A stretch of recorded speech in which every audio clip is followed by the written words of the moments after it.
Fala, turma, sejam todos muito bem-vindos a mais uma aula. Hoje, aula 2 do livro Hábitos Atômicos.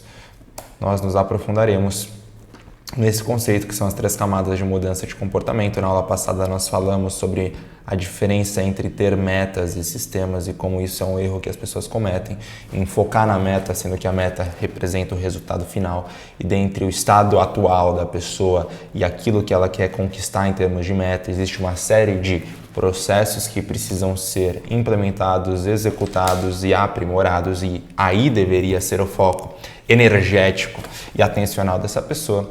Na aula de hoje eu vou trazer um terceiro personagem, que é um personagem ainda mais importante do que os processos, que é a identidade. No segundo capítulo desse livro, James Clear traz o conceito que ele fala que são as 3 camadas da mudança de comportamento, ou leia-se, 3 camadas da mudança de hábito. Ele diz que as pessoas elas podem atuar na mudança de hábito dessas 3 maneiras, ou no nível dos resultados, ou no nível dos processos, ou no nível da identidade. Antes de eu entrar no conteúdo, vamos ler o que ele escreve sobre cada um dos níveis. A primeira camada é a mudança de seus resultados. Esse nível você está preocupado em mudar seus resultados, ou seja, perder peso, publicar um livro, vencer um campeonato. A maioria das metas que você definiu está associada a esse nível. Então, o nível dos resultados é o nível das metas, que é a linha final, certo? A segunda camada é a mudança de seus processos. Aqui diz respeito ao que você faz. Então, esse nível está preocupado com a mudança de seus hábitos e sistemas, ou seja, implementar uma nova rotina na academia, organizar a sua mesa para ter um melhor fluxo de trabalho, desenvolver uma prática de meditação. Diz respeito a tudo aquilo que você precisa fazer para chegar na sua meta, beleza? No seu resultado. E a terceira e mais profunda camada é a mudança da sua identidade. Esse nível está relacionado com a mudança das suas crenças, sua visão de mundo, sua autoimagem, seus julgamentos sobre você e os outros. A maioria das crenças, suposições e preconceitos está associada a esse nível. Os resultados referem-se ao que você obtém, processos ao que você faz e identidade ao que você acredita. O que está sendo dito aqui, gente, é o seguinte: vocês precisam entender que por trás de todo o sistema de hábitos existe um sistema de crenças que se conecta com a camada do quê? Da identidade. A pessoa que ingressa na jornada em ter novos resultados através da mudança dos processos, ela pode e vai esbarrar na camada da identidade se essa não estiver congruente com o resultado que ela quer obter. Exemplo básico: a pessoa quer alavancar a vida financeira. Então, digamos que ela queira, hoje ela ganha 5 mil reais e ela queira ganhar 50 mil reais no mês. E então ela põe isso como meta e ela já sabe mais ou menos o que precisa ser feito para que ela alcance esse resultado. Então ela sabe que ela precisa fazer tantas vendas, ela precisa conectar com tantas pessoas, precisa fazer tantas parcerias. Enfim, ela tem um planejamento para chegar nisso em 1, 2 anos, o tempo que ela tenha estabelecido. Só que qual que é o problema? E aí que grande parte das pessoas não conseguem o resultado. Esse é o motivo. A pessoa de 5 mil reais não tem a mesma identidade da pessoa de 50 mil reais. São pessoas diferentes, são pessoas com valores e ações diferentes. Então, mais interessante do que você ingressar no processo para se tornar a pessoa de 50 mil reais é antes entender como que a pessoa de 50 mil reais é. Partindo do pressuposto que 50 mil reais é considerado por mês, é considerada uma pessoa rica no Brasil. Então vamos falar sobre pessoas ricas. Como elas são? Elas são, via de regra, comunicativas, elas são autodisciplinadas, elas são produtoras ao invés de consumidoras. Eu identifico um monte de sãos. E aí, qual que é o pulo do gato? Antes de eu ingressar naquele meu processo de conectar com um, conectar com outro, eu preciso primeiro desenvolver esses sãos, para que eu não fique catando cavaco, como se diz na linguagem popular. Imaginem o seguinte, deixa eu conectar aqui. Quero que vocês imaginem vamos plantar uma semente. Vou trazer uma metáfora aqui para que vocês tenham facilidade de entender. Imagina que aqui é a terra e aqui plantamos uma semente. A semente, antes de florescer, de germinar, ela vai desenvolver uma série de raízes. Então tem a raiz central, vai desenvolver 1, 2, 3, 4, 5, 6 e isso vai se espalhando por todo o solo até quando ela já está enraizada. O que acontece é, forma-se um caule e depois disso um galhozinho, outro galhozinho, uma plantazinha, uma florzinha, outro galhozinho com uma planta. Até o momento que, com o tempo e com as condições ideais, gera-se um fruto. Vamos chamar isso aqui de manga. Digamos que essa seja um pé de manga. Show? Dentro do nosso desenho aqui, a camada da identidade diz respeito às raízes. Então, as raízes que foram desenvolvidas. A camada dos processos diz respeito aos galinhos e às florzinhas. E a camada dos resultados é o fruto. Agora a perguntinha, o que vocês acham que vai acontecer com uma pessoa que ingenuamente ingressa nesse processo de gerar galinhos e florzinhas e com o objetivo de gerar o fruto, ou seja, ter resultados, sem antes ter se enraizado? O que vocês acham que vai acontecer? Ela vai conseguir obter isso aqui? Evidentemente que não, certo? Então, mais importante do que você focar, inclusive nos seus sistemas e nos seus processos, é você entender quais são as características da meta, do tipo de pessoa que já tem a meta que você estabeleceu. Como que essa pessoa pensa? Como que essa pessoa é? E aí uma técnica poderosíssima é, uma vez que você tenha identificado que identidade é essa, é você se fazer uma pergunta toda vez que houver um impasse entre agir de forma A ou agir de forma B. Exemplo, eu, Mário, identifiquei que de acordo com as minhas metas, de acordo com os frutos que eu quero gerar, de acordo com os resultados que eu quero ter, eu preciso me tornar uma pessoa comunicativa, porque é através da minha comunicação que eu vendo mais, é através da minha comunicação que eu influencio mais pessoas, eu preciso me tornar uma pessoa comunicativa. E então, quando eu entrar no elevador do meu escritório, seja da empresa que eu trabalho, seja da empresa que eu tenho, transportem aí para a realidade de vocês. Quando eu entrar no elevador e tiver uma pessoa desconhecida, eu devo me fazer uma pergunta. E essa pergunta é a pergunta que tem a capacidade, e isso pode parecer bobo para alguns de vocês, tá bom? Mas essa pergunta tem a capacidade de, a longo prazo, alterar a forma que você se vê. Tem a capacidade de alterar a sua autoimagem, que é: o que uma pessoa comunicativa faria?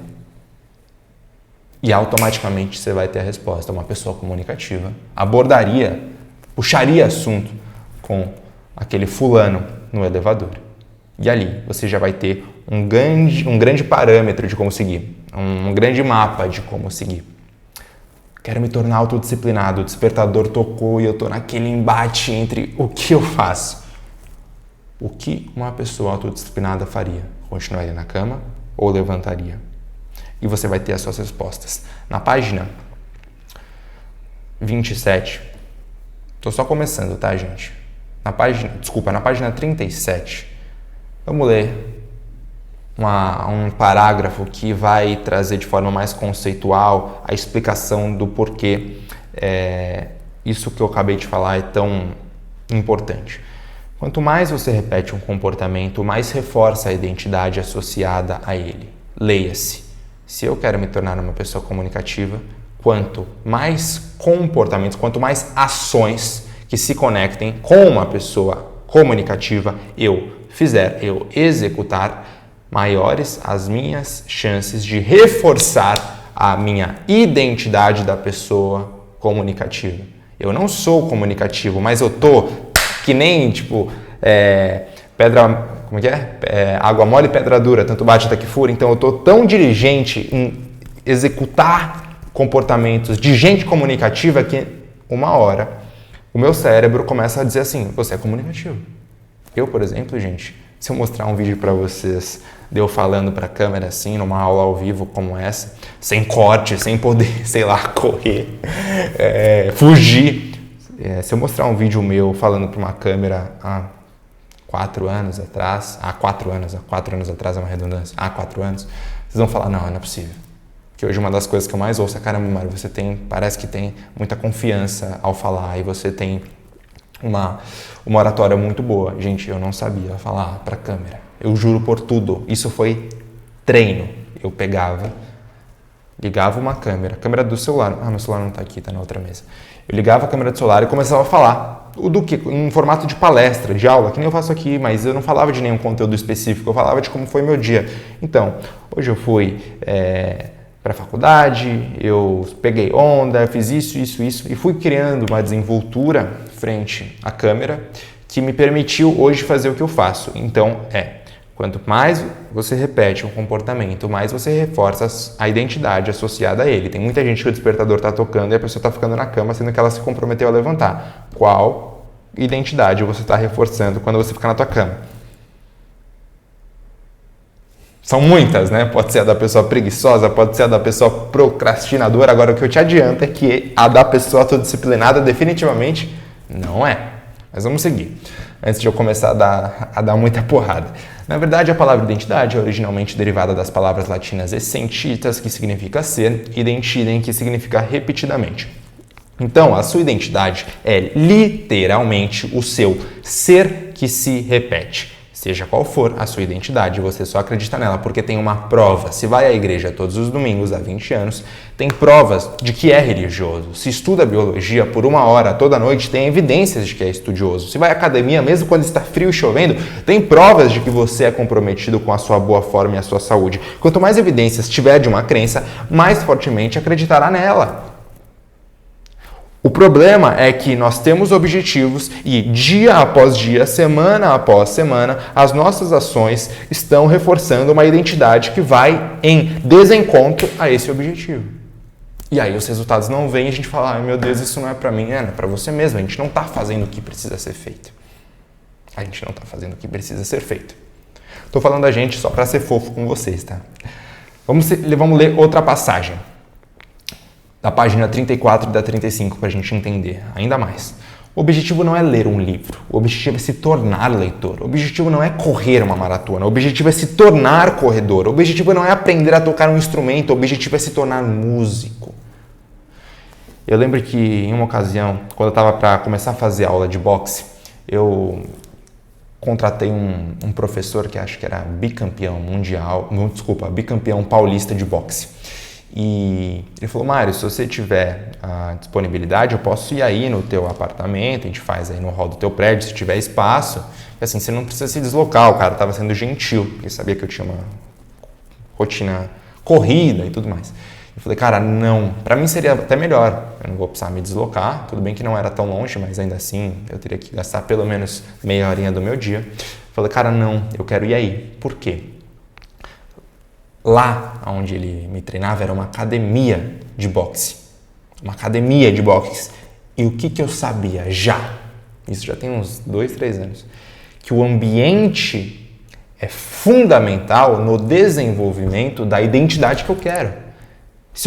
Eu não quero lutar boxe. Eu quero entender qual que é a mentalidade do lutador. Eu quero desenvolver a essência do boxeador.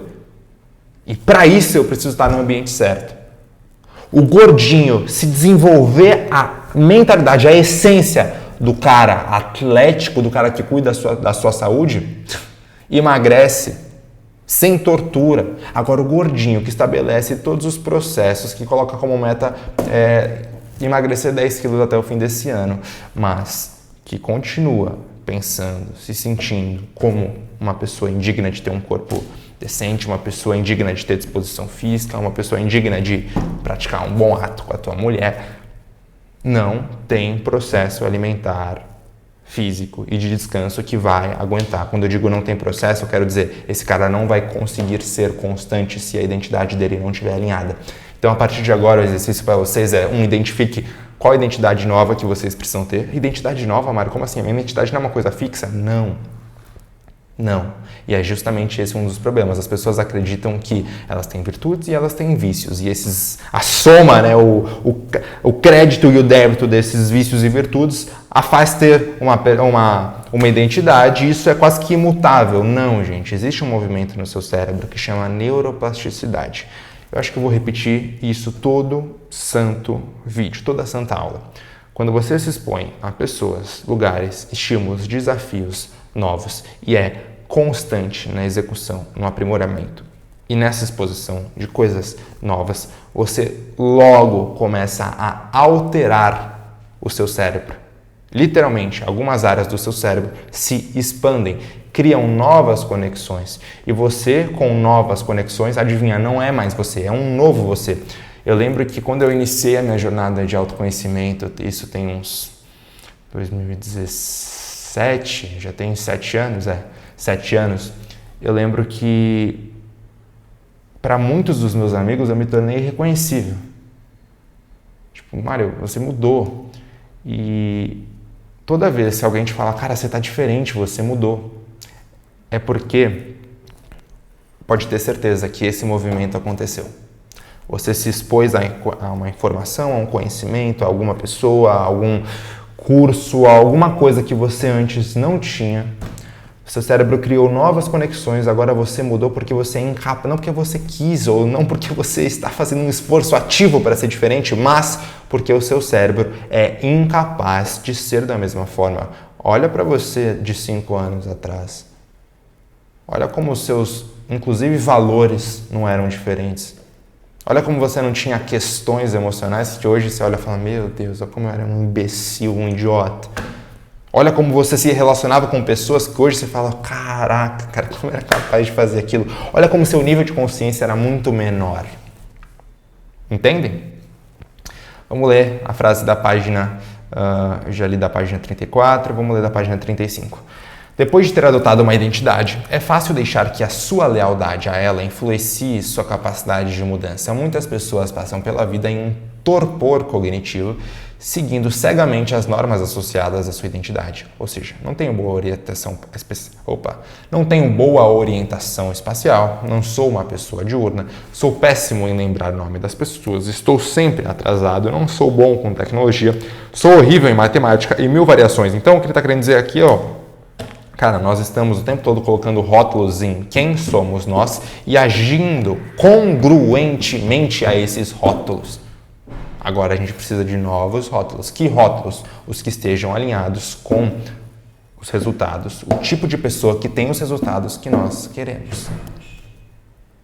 Existe, por exemplo, um padrão dentro da felicidade, onde as pessoas que se consideram felizes desenvolveram uma série de características. Se a gente não estudar essas características e desenvolvê-las, dificilmente nós seremos felizes. Seja para a felicidade, seja para a riqueza, seja para a comunicação, seja para a autodisciplina, existe um padrão que já foi seguido. A única coisa que a gente precisa fazer é se apossar dessa identidade. Como que a gente se apossa da identidade? Sendo constante na execução das ações que se alinhem com ela. Então isso aqui, gente, esse resultado do processo de identidade é uma via de mão dupla. Você não deve se pautar nos seus resultados para dizer quem você é. No entanto, o seu cérebro não sabe disso.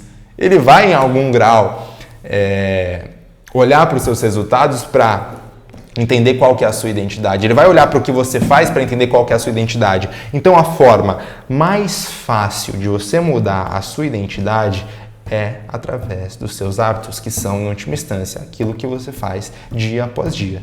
Quando você reforça hábitos positivos, depois de um tempo você começa a ter os resultados provenientes da execução e do aprimoramento desses hábitos, adivinha?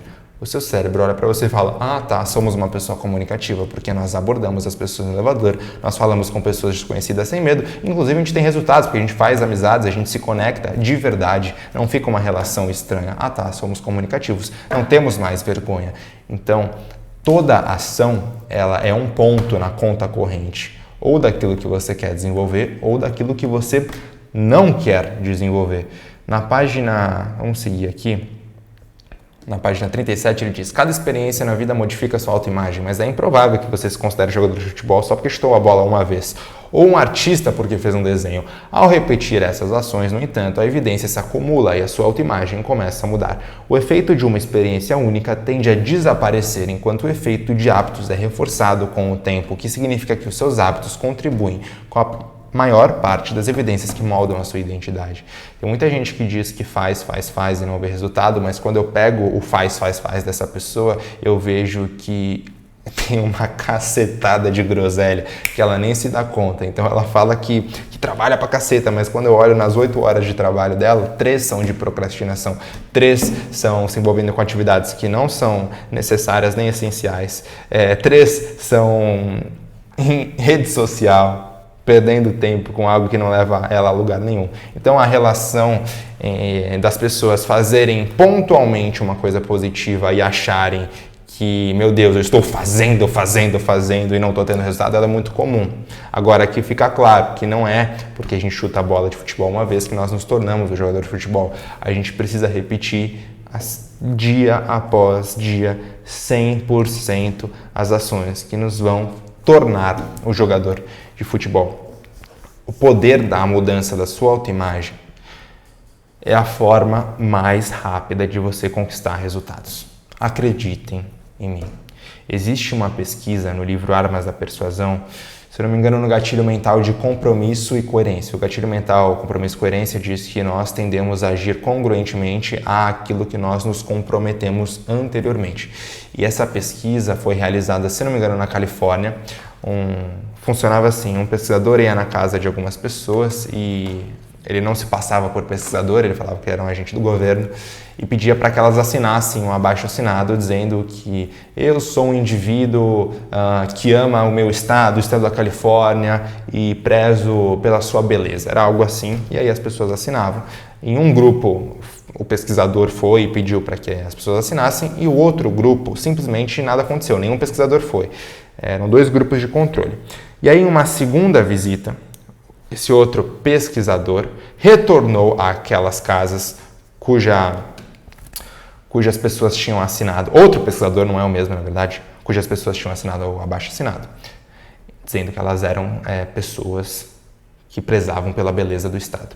E aí, esse agente do governo, disfarçado, né, ele pediu para que as pessoas instalassem uma placa em seus gramados, que aquela placa diria preserve a Califórnia, deixe a Califórnia bonita. Enfim, era algum favor que eles estariam fazendo para o governo. E no outro grupo, naquele que não tinha sido abordado para fazer o abaixo-assinado, esse pesquisador fez a mesma coisa, se apresentou e falou que o governo estava solicitando que colocassem a placa para que as pessoas se conscientizassem em deixar a Califórnia bonita. E o resultado de um grupo para outro foi quase 3 vezes maior. Então, a taxa de recepção, a taxa de sims do primeiro grupo, que tinha sido impactado anteriormente pelo pesquisador, foi 3 vezes maior do que esse segundo grupo. E parece falar, Mari, mas qual que é o sentido disso? Tipo, tá, isso é meio óbvio. No primeiro grupo eles tinham se comprometido. Sim, mas é mais profundo. Não só eles tinham se comprometido, eles tinham adquirido a autoimagem da pessoa boa samaritana, a pessoa que preserva o seu estado, a pessoa que luta por uma cidade mais bonita. Você quer constatar o poder em você alterar a autoimagem de uma pessoa, fazer com que ela concorde com essa autoimagem, e aí você vai ver ela como um rato, juro, como um rato, produzindo a ação que você quer. Você que é mãe, chegou, deixa eu pegar um exemplo, chegou do supermercado com um monte de sacola pesada e você quer que seu filho te ajude. Digamos que você tenha deixado as sacolas no porta-malas do seu carro, subiu, e aí bateu no quarto do seu filho, entrou, opa, filhão, tudo bem, como é que você tá, tal. Seguinte, você que é um cara forte, quando você falar você que é um cara forte, o seu filho já vai se aprumar, já é como quem diz, é comigo mesmo. Você fala, você que é um cara forte, e faz uma pausa. Você vai ver que automaticamente o seu filho, ele faz o quê? Ele se apossa da autoimagem que você trouxe para ele, que você colocou em cima dele. Uma vez que ele tenha se apossado dessa autoimagem, ele dificilmente dirá não ao próximo pedido, ao que vier depois. Então, filho, você que é um cara forte, você acha que você consegue carregar as compras do supermercado para a mamãe que está meio pesada? Outro exemplo. Fulano, você que é inteligente, cara, você consegue me dar um feedback nesse trabalho que eu fiz? Se a pessoa diz não ao seu pedido, o que ela está assumindo? Ou que ela não é forte, ou que ela não é inteligente.